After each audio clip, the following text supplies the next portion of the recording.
In Vlog 6, carrying over from Vlog 5 on idealism, we focus on the nature of perfectionism and its function in history and in philosophy.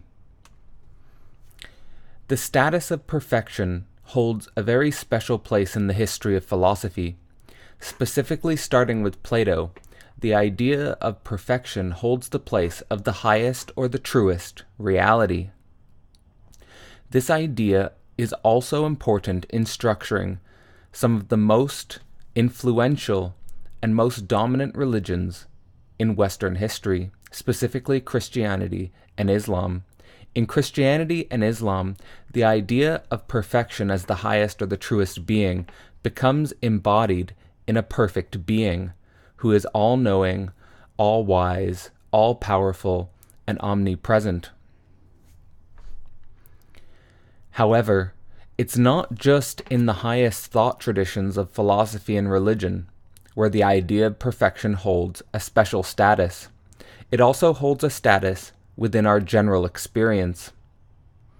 In our work, in our relationships, and in our own self-development, people often hold themselves to extremely high standards, and if they fail to meet those standards, then they feel as if they are in some sense failing or missing the mark.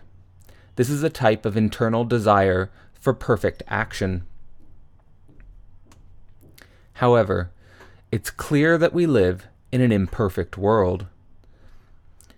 In this sense, if we accept some of our most general intimate experiences, and if we accept some of the fundamental thought structures like Platonic ontology, we also have to accept that there's a type of ontological divide inherent in reality, a divide between imperfect form and perfect form.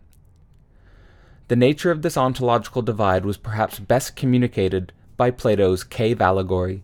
In Plato's cave allegory, the idea is that our sense perceptions, our sight, our smell, our taste, our touch, our hearing, these sense perceptions are a cave of illusions, temporal appearances which are fleeting and not the most true and not the most real.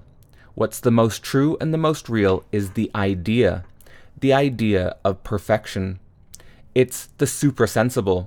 It's invisible. We can't see it. But at the same time, according to Platonic ontology, this is more true, more real, and eternal. The question we ask is whether this cave allegory actually structures perhaps the most true argument, or whether itself this argument is the greatest illusion. In the modern world, many thinkers have tended towards the latter. Some philosophers have even said that the 20th century is the anti-Platonic century. Instead of thinking about the perfect idea as the most true or the most real, many thinkers inscribing our own cognitive processes into understanding the truth have placed this on the idea of a cognitive projection.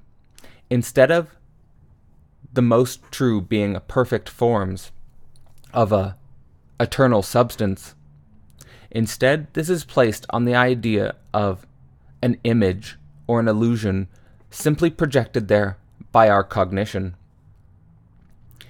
One thing you might say about this mechanism is that the human being, in terms of its experience, experiences a void or a nothingness or just the recognition of death. And instead of confronting this nothingness directly, places a perfect image there so that it could shelter itself or protect itself from this nothing. Logically, then, we may say that we have to move from working with eternal perfect form as the ancient mind or the pre-modern mind often did in religious traditions, and instead going to work with nothing itself. When we work with nothing itself, we have to ask ourselves, what is the status of our own projections, our own images, our own access to virtuality? How does the virtual, our ability to conjure up ideas like perfect forms, allow us to make something out of nothing. This is perhaps one of the most fundamental questions in all of philosophy, and has structured many of the greatest thinkers' reflections in the 20th century, including philosophers like Gilles Deleuze and Jacques Lacan, among many others. Thus, in the 21st century, it's worth thinking about the relationship between something, nothing, and the virtual. Some huge breakthroughs in philosophy may come from pondering these relationships. I hope that this overview on the history of perfectionism has given you some perspective on how we thought about it in the ancient world, how it transitioned in the modern world, and how we might think about it moving forward. Thanks for listening, and thanks for watching.